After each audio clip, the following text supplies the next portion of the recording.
আসসালামু আলাইকুম everyone, welcome back to my channel Tanuja cooking স্টাইলে সবাইকে অনেক অনেক শুভেচ্ছা জানাচ্ছি। আশা করছি সবাই অনেক ভালো আছেন, সুস্থ আছেন।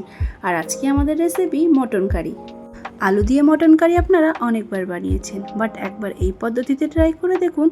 একদম অন্যরকম পদ্ধতি আর স্বাদটাও অসাধারণ হয়। তাহলে রেসিপিটা শুরু করা যাক। এখানে আমি 1.5 কিলো মটন নিয়েছি, এটাকে এখন ম্যারিনেট করে নেব। প্রথমে দিয়ে দিচ্ছি 400 গ্রাম মতো পেঁয়াজ কুচি, 3 চা চামচ আদা রসুনের পেস্ট, সঙ্গে স্বাদ মতো লবণ, 1 চা চামচ গুঁড়ো লঙ্কা, 1 চা চামচ হলুদ গুঁড়ো দিয়ে দেব। আরও দিয়ে দেব 1 চা চামচ জিরের গুঁড়ো, হাফ চা চামচ মরিচের গুঁড়ো, আর দিয়ে দেব 1 চা চামচ ধনিয়ার গুঁড়ো।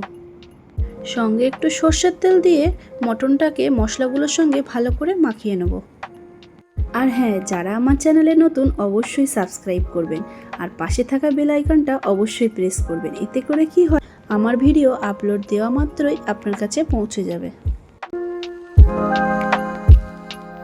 মটনটার সঙ্গে মশলাগুলো ভালো করে মেশানো হয়ে গেছে, এখন 1 ঘন্টার জন্য রেস্টে রেখে দেবো। চুলায় একটা পাত্র বসিয়ে 400 মিলি মতো সর্ষের তেল দিয়ে আলুটা ভেজে নেব। এখন তেলটা গরম হয়ে গেছে, আলুগুলো দিয়ে স্বাদ মতো লবণ দিয়ে দেবো, সঙ্গে একটু গুঁড়ো হলুদ দিয়ে দেবো। দিয়ে আলুটা 70% মতো ভেজে নেব।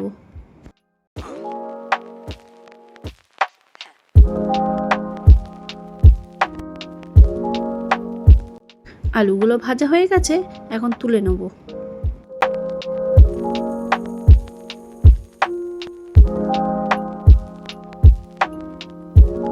এখন আরও একটু তেল দিয়ে সঙ্গে দিয়ে দেবো কিছু গোটা গরম মশলা, এই যেমন 10 থেকে 12টা এলাচ, 1 টুকরো দালচিনি, 10 থেকে 12টা লবঙ্গ আর 2টো তেজপাতা দিয়ে দেবো। এখন দিয়ে দেবো 100 গ্রাম মতো পেঁয়াজ কুচি, সঙ্গে কিছু চেরা কাঁচা লঙ্কা দিয়ে দেবো আর 3টে মতো রসুন দিয়ে দেবো। এখন এটাকে গোল্ডেন ব্রাউন করে ভেজে নেব।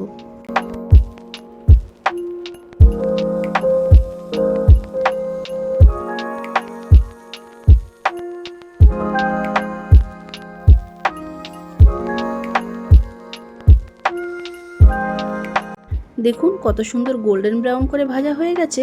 এখন আগে থেকে ম্যারিনেট করে রাখা মটনগুলো দিয়ে দেব।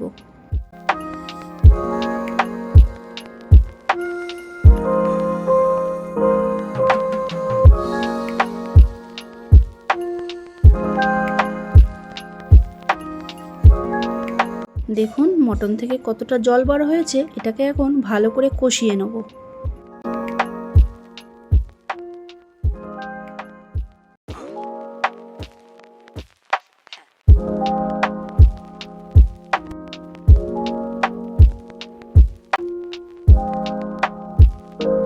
যদি মনে করেন আরও একটু জল লাগবে, তাহলে আরও একটু জল দিয়ে ভালো করে কষিয়ে নিতে পারেন।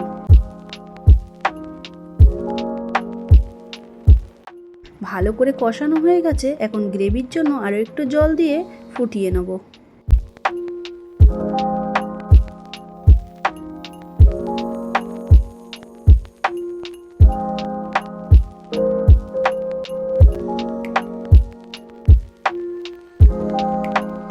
ঢাকাটা খুলে আগে থেকে ভেজে রাখা আলুগুলো দিয়ে দেব।